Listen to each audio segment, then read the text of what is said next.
En la quietud de una noche andaluza, el eco de un portazo en resonaba en la mente de Adrián.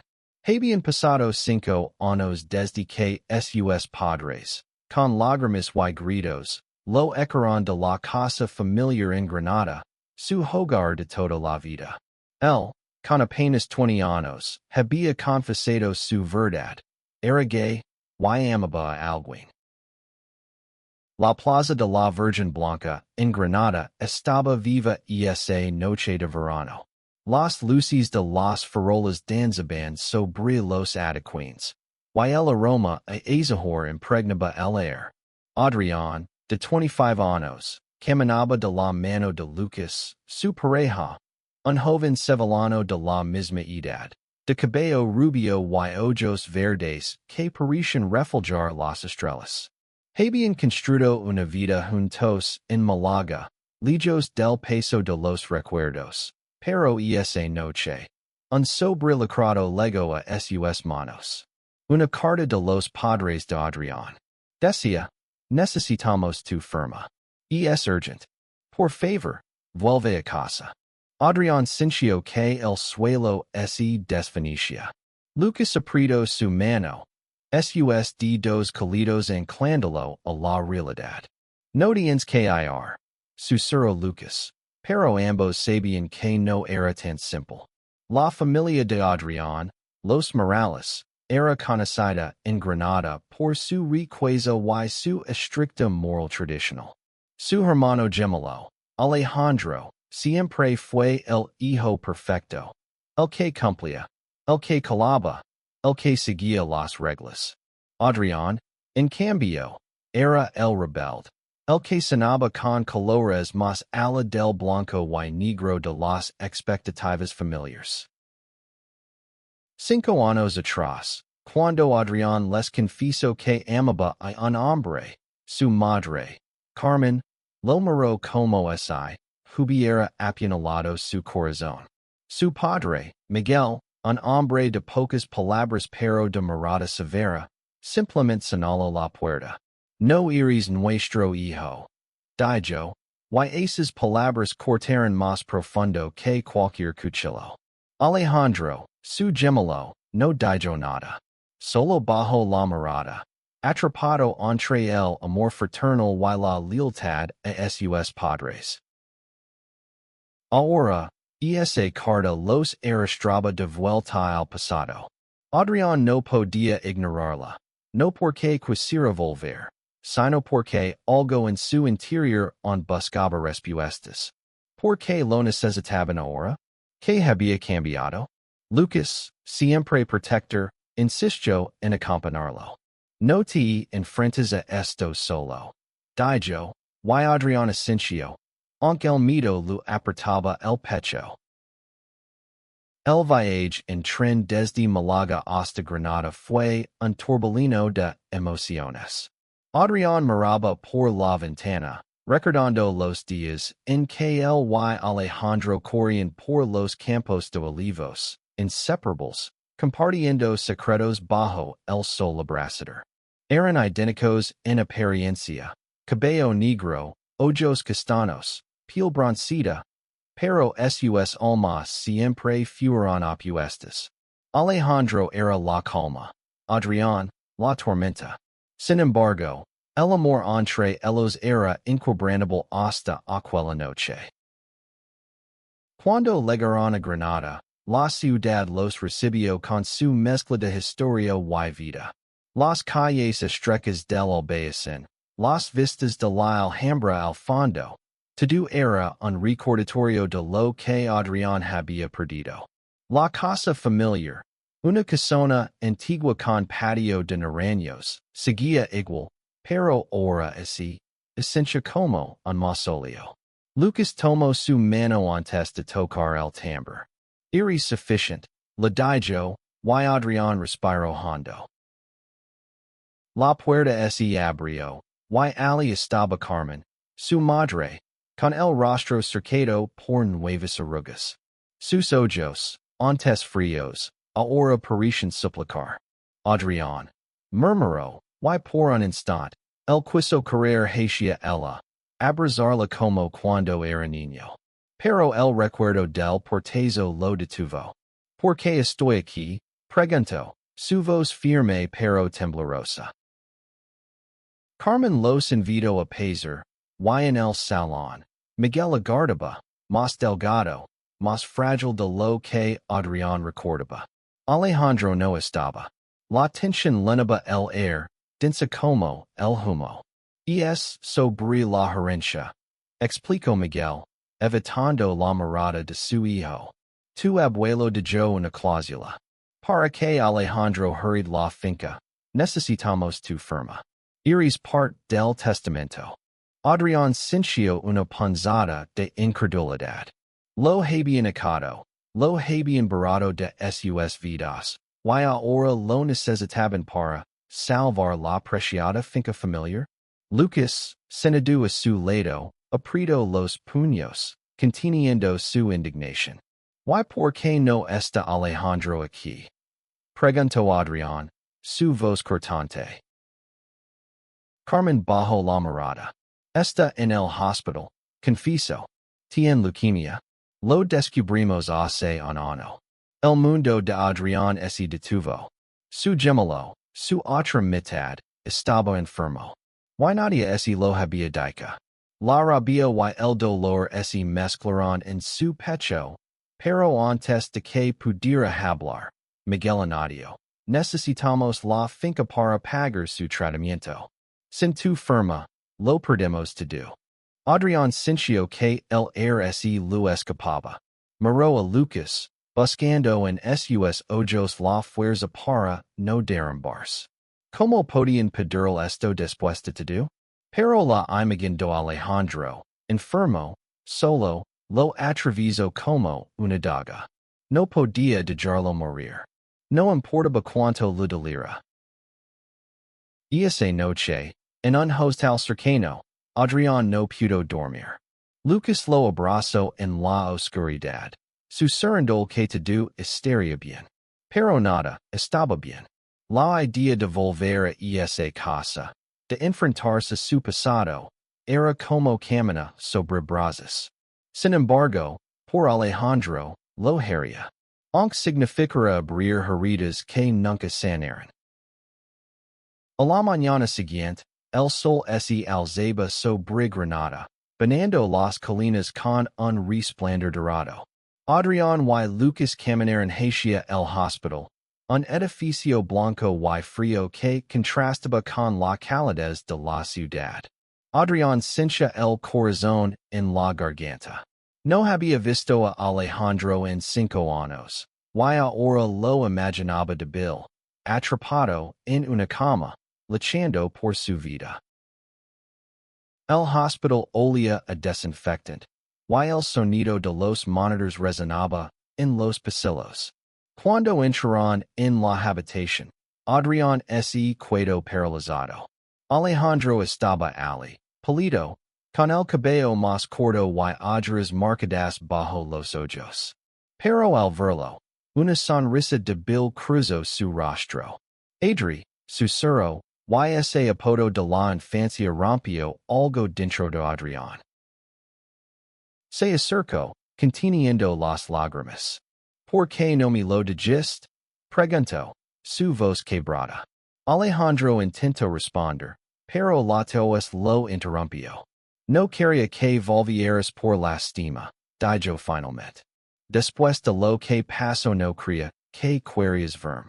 Lucas, desde la puerta, observaba en silencio, dando espacio a los gemelos. Adrián tomó la mano de su hermano, sintiendo lo frágil que era. Eres mi hermano, dijo. Siempre lo serás. Pero las palabras no borraban el dolor de los años perdidos. En el silencio de Alejandro cuando sus padres lo expulsaron. Hablaron durante horas. Alejandro confesó que, tras la salida de Adrián, la casa se volvió un lugar sombrío. Carmen lloraba en secreto, y Miguel se encerraba en su despacho. Alejandro intentó mediar, pero su lealtad a la familia lo mantuvo atado. Ahora, La enfermedad lo había cambiado. Mi arrepiento de no haber defendido. Admitio, con lágrimas en los ojos. No supe como. Adrián quiso gritar, abrazarlo, odiarlo y amarlo al mismo tiempo. Pero en lugar de eso, solo asintió. Estoy aquí ahora, dijo. Lucas, siempre su ancla, se acercó y puso una mano en su hombro, un recordatorio de que no estaba solo. De vuelta en la casona, Carmen y Miguel los esperaban. La conversación fue tensa. Adrián exigió saber por qué no lo contactaron antes, porque dijeron que el tiempo los separara. Carmen, con la voz temblorosa, admitió que el orgullo y el miedo los cegaron. Pensamos que era una phase, que podíamos arreglar. Dijo, y esas palabras fueron un golpe para Adrián. Lucas no pudo contenerse. Arreglarlo, lo echaron por ser quienes, exclamó, su acento sevillano cargado de furia. Miguel, por primera vez, no respondió con risa. Solo bajó la cabeza. Hicimos lo que creíamos correcto entonces, murmuró. Pero ahora necesitamos tu ayuda. Adrián sintió el peso de la decisión. Firmar significaba salvar a Alejandro, pero también validar años de rechazo. No estaba seguro de poder perdonar. Lucas, percibiendo su conflicto, lo llevó al patio de naranjos. Bajo los árboles, le dijo, no lo hagas por ellos. Hazlo por ti, por Alejandro, por lo que ustedes eran. Y esa noche, Adrián sonó con su infancia. El y Alejandro corriendo por la finca, riendo, prometiéndose que nunca se separarían. Despertó con lágrimas en los ojos y la certeza de que, a pesar de todo, no podía abandonar a su hermano. Pero antes de firmar, necesitaba respuestas. Necesitaba saber si sus padres habían cambiado, o si solo lo veían como un medio para un fin. El tercer día en Granada, Adrián decidió enfrentar a sus padres.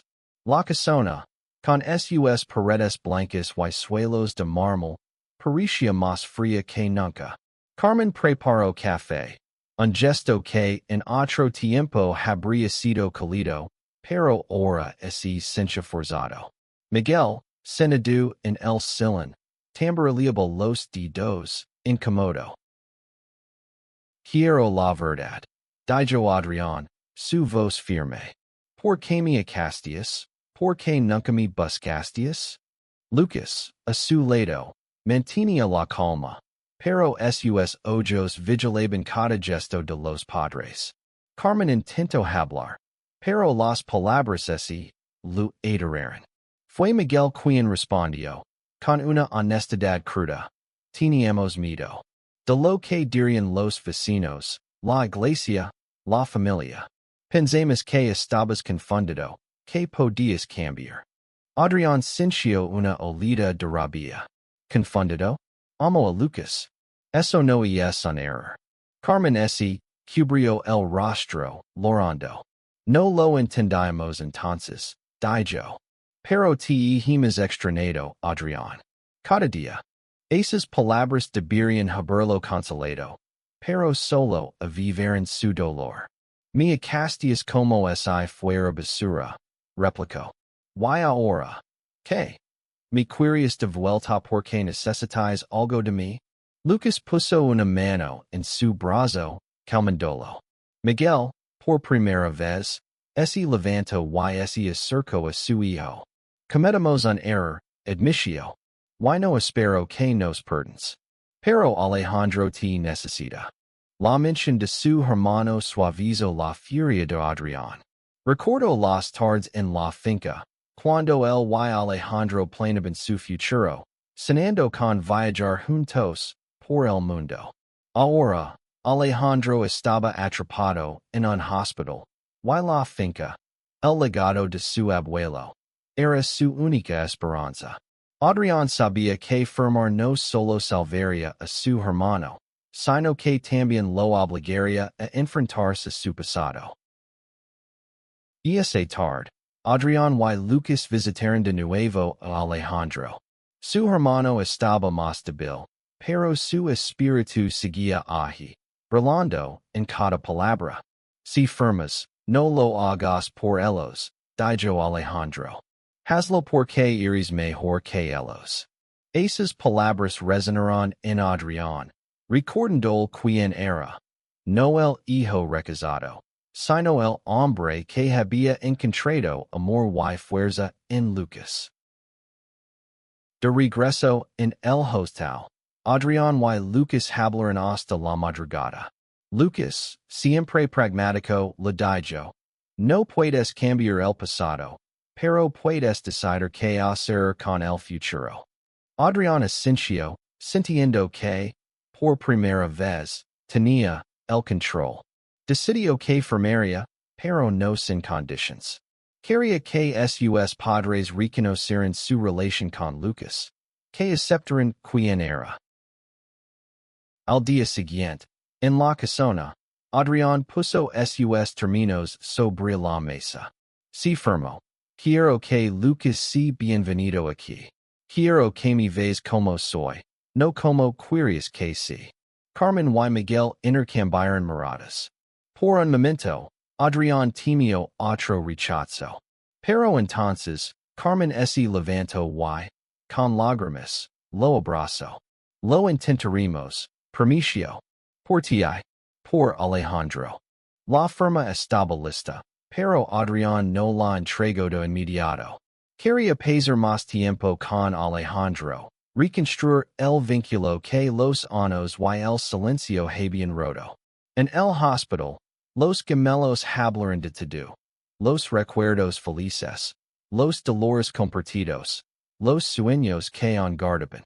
Alejandro, aunque débil, seguía siendo el mismo soñador que imaginaba un mundo mejor. Siempre supe que eres valiente, le dijo a Adrián. Más que yo. Lucas, mientras tanto, se convirtió en el puente entre Adrián y sus padres. Organizó una cena en la casona, un intento de acercarlos. Fue incómoda al principio. Carmen hablaba demasiado, Miguel demasiado poco, y Adrián se sentía atrapado entre el deseo de sanar y el miedo a ser herido de nuevo. Pero Lucas, con su carisma sevillano, llenó los silencios con historias de Málaga, de su trabajo como ilustrador, de cómo él y Adrián habían construido una vida juntos. Esa noche, por primera vez, Carmen hizo una pregunta genuina. ¿Cómo os conocisteis? Adrián, sorprendido, relató la historia. Un encuentro fortuito, en una librería de Málaga, una conversación sobre poesía, que se extendió hasta el amanecer, y un amor que creció contra todo pronóstico. Miguel escuchó en silencio, pero al final, dijo algo que nadie esperaba. Me alegra que no estés solo. Esas palabras, simples pero sinceras, fueron un pequeño paso. Adrián sabía que la reconciliación no sería instantánea, pero por primera vez sintió una chispa de esperanza. Sin embargo, la salud de Alejandro empeoraba. Los médicos advirtieron que el tratamiento sería largo y costoso, incluso con la venta de la finca. Adrián comenzó a preguntarse si su firma sería suficiente o si tendrían que luchar por más. En los días siguientes, Adrián y Lucas exploraron Granada, buscando refugio en sus calles y sus recuerdos. Visitaron la Alhambra, donde Adrián, de niño, había imaginado ser un caballero andante.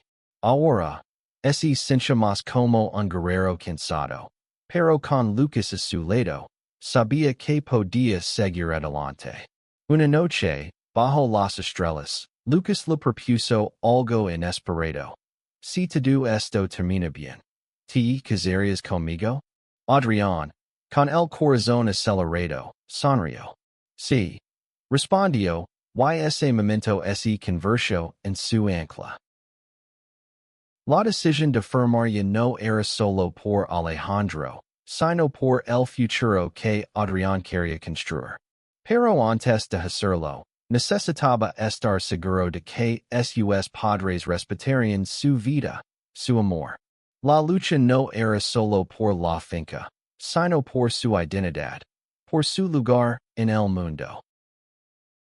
El día de la firma llegó como una tormenta inevitable. En el despacho de un notario en el centro de Granada, Adrián sostuvo el bolígrafo con manos temblorosas. Frente a él, los documentos que transferirían la finca a nombre de Alejandro. Carmen y Miguel estaban allí, expectants, pero también Lucas. Su presencia era un recordatorio de que Adrián no estaba solo. Antes de firmar, Adrián miró a sus padres. Esto no borra lo que pasó, dijo. Pero lo hago por Alejandro.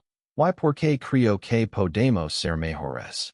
Carmen asintió, con lágrimas en los ojos. Y Miguel, por primera vez, extendió una mano hacia él. No fue un abrazo, pero fue un comienzo. Tras la firma, Adrián sintió una mezcla de alivio y vacío. La finca, que había sido el orgullo de la familia Morales, ahora pertenecía a Alejandro, pero su venta salvaría su vida. Sin embargo, el proceso no terminó ahí. La burocracia era lenta, y los costos del tratamiento seguían acumulándose.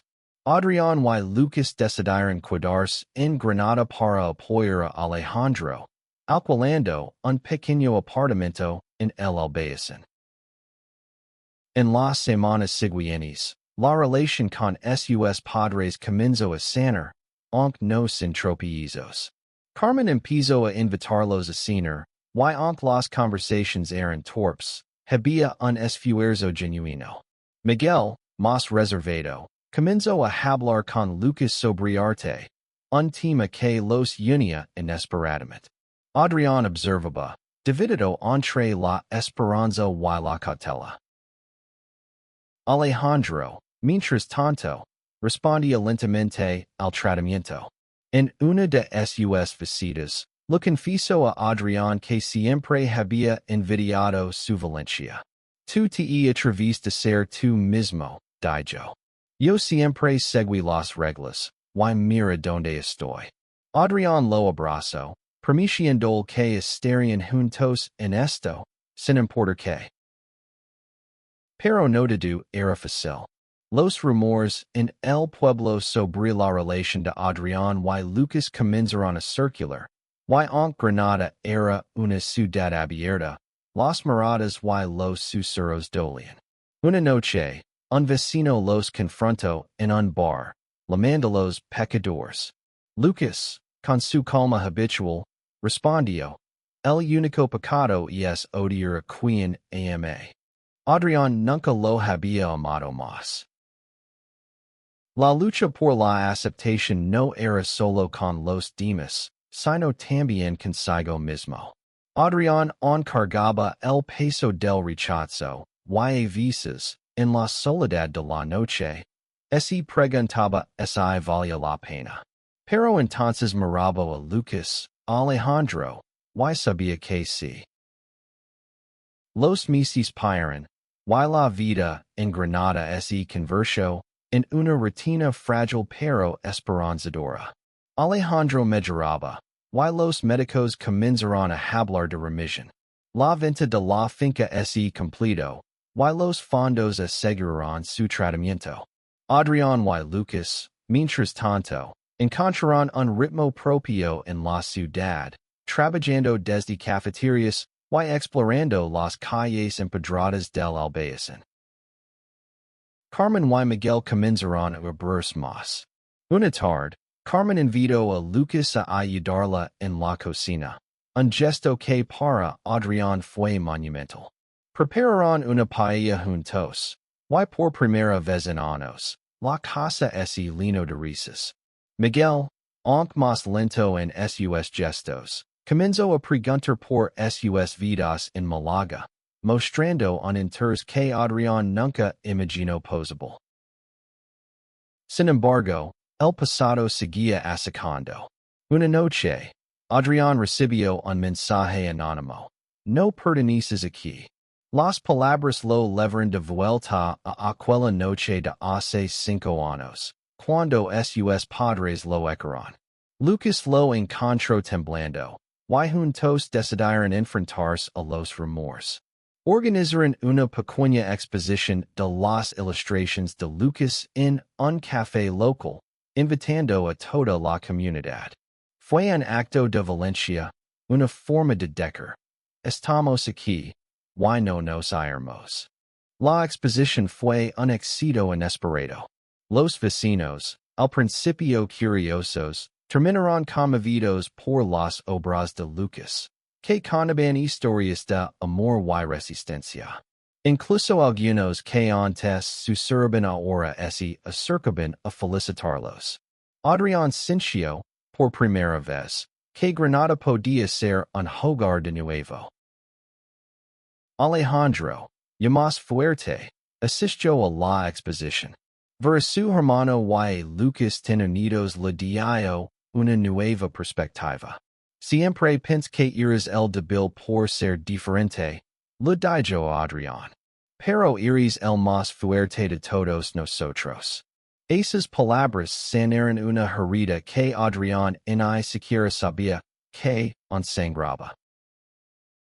Mientras tanto, la relación entre Adrián y Lucas se fortalecía. Planeaban su boda, un sueño que parecía imposible años atrás. Decidieron que sería en Málaga, en la playa donde se dieron su primer beso. Pero antes, querían el apoyo de la familia.